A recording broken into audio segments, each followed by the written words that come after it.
This is a presentation of the Parrot Mambo UAV Hover and Orbit by Luke Solons and Tony Sancho. So here's a recap of our Type 1 robust servo mechanism model. These are the UAV dynamics.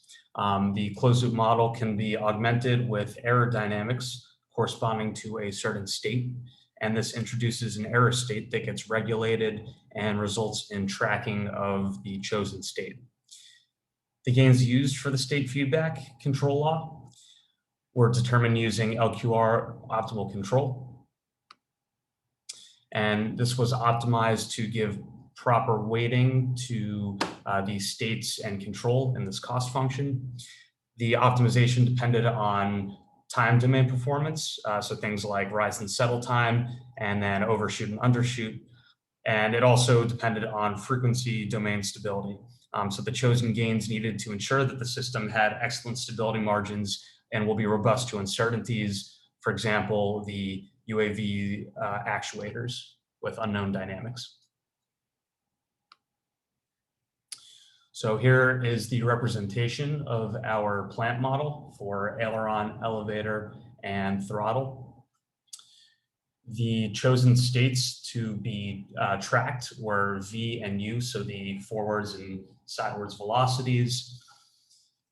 We took these plant models and we formed error states for the V and U, and similarly for H, height, and throttle, so that we could command height. And so those error states get regulated, resulting in tracking of the respective states. Now, because full state feedback isn't possible in this scenario, an estimator was used to determine the states that are necessary for feedback. So these are the models used in our Kalman filters to determine the states that are unobtainable directly from the UAV's onboard sensors. So again, we have the aileron, elevator, and throttle models. The states that are being estimated are the velocities, V and U, and the Euler angles, phi and theta. And for the throttle, we have H, height, and W, vertical speed.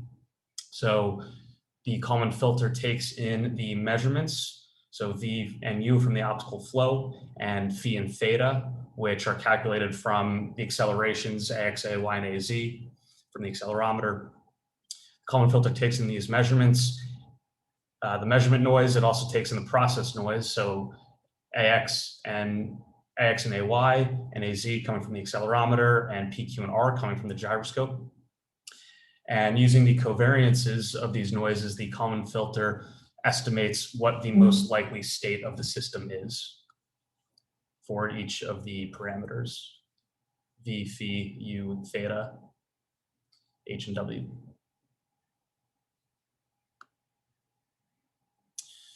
And so the result of implementing the robust servo LQR and the Kalman filters and tuning them results in the following.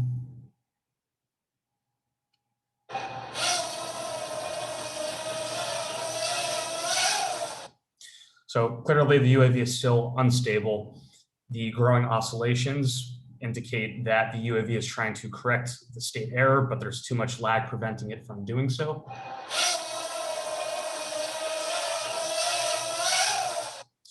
And so instead, the commands are actually in phase, and this causes the oscillations to grow until the vehicle can't stay in the air any longer.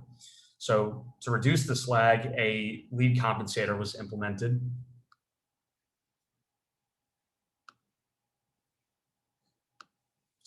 So lead lag compensators or filters work by moving the poles and the zeros of the open loop system. Introducing poles and zeros will change both the magnitude and the phase of the frequency response. And this gives the ability to better shape the performance and stability of the system by strategically placing these poles and zeros.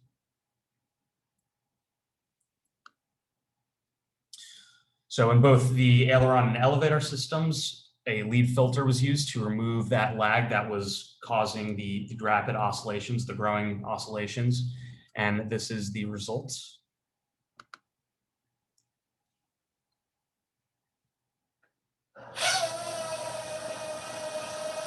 Oh yeah. That's an option.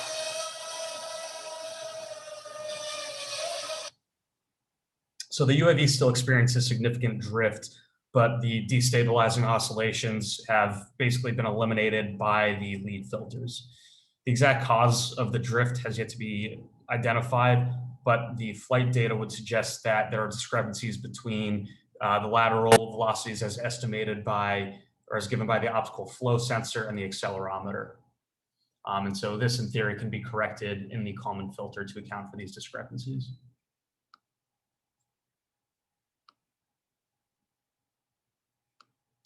So onto the orbit. There are a couple ways of implementing an orbit.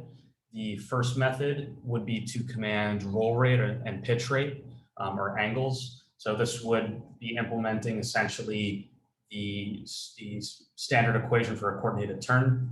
And this would result in the UAV, as it goes along this path, it banks. So you have the roll angle and the pitch angle, and that causes this banking.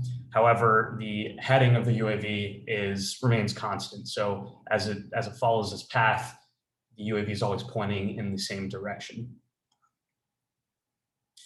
The second method, which is very similar, also commands roll and pitch, but this method also incorporates yaw. So you still get the banking motion. However, now the heading of the UAV is always tangential to the path of motion. So the heading is following that circular orbit. The third method is a little bit different.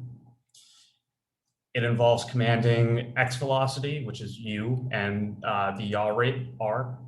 And so here, the UAV, as it follows this path, the heading is still tangential to that path, but now there is no banking, there's no pitch or yaw. It is, the UAV remains level throughout the orbit. And so this is the method that we ended up implementing for a couple reasons. Primarily, our RSLQR model was set up to command velocities u and v, which is helpful here. And the yaw rate, which is commanded through the yaw system is set up through a PID controller, so this can easily be tuned. The other two methods would require commanding pitch and roll rates or angles. And so that may also involve commanding non-constant commands, which our RSLQR model can't handle.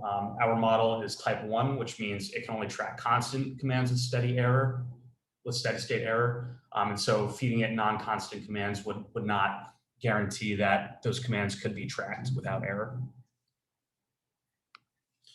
So this was our implementation for the orbit, the goal being to orbit 360 degrees in 10 seconds.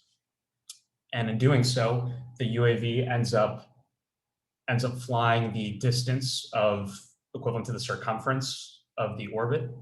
So here we decided to use a 1 meter radius for the orbit. And this results in approximately 6.25 meters for the UAV to travel as it travels around the outside of this orbit. So to determine the velocity that needs to be commanded in order for the UAV to do that, we can simply take into account the period in which we want to orbit. And this gives us 0.625 meters per second as a command for the forward velocity, the x velocity u. Similarly, to determine the yaw rate, we know that the UAV's heading needs to rotate 360 degrees in that same 10-second period. So that turns out to be a simple 2 pi radians in 10 seconds, which comes out to 0.625 radians per second. So these are the commands that are being fed into the UAV.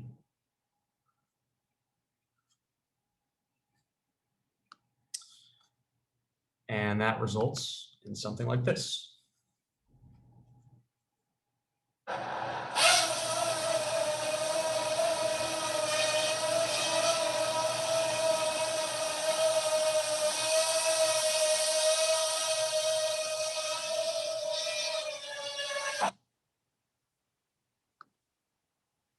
Now, the same concept can be used to implement a figure 8. And the figure 8 is essentially just 2 consecutive orbits with a reverse yaw rate that kicks in for the second half of the figure 8. So here we see, just like before, the UAV goes forward and rotates about the z-axis, yawing. And as it comes around and reaches its initial position, the yaw rate is going to switch negative. It'll be a constant negative. And so now the UAV still moves forwards, but it is rotating the opposite direction, which gives us the second half of this figure 8.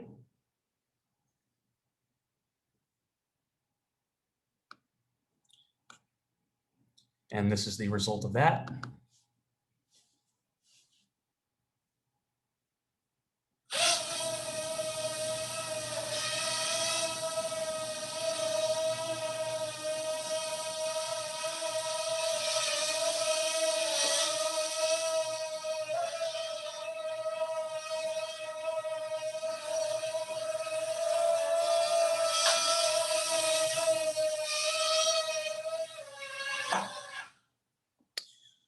Well, the UAV still experiences that non-negligible amount of drift. In this case, it's actually partially due to the downwash interference with objects in the environment. So for instance, the UAV comes very close to the bed here, which is going to affect the airflow, the downwash of the UAV for those propellers, as well as, again, over here when it goes over the backpack.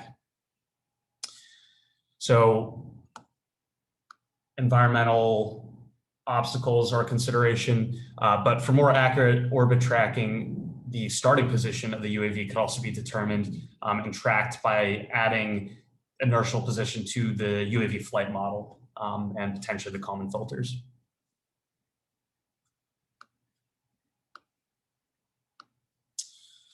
So there were certain instances where successful flight tests were performed.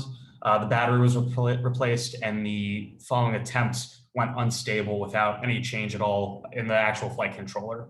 So it was determined that the voltage supplied by the battery is actually a large factor in the UAV's response. And to account for this, voltage readings from the UAV could be pulled and used to correct the controller based on a known voltage versus motor speed model.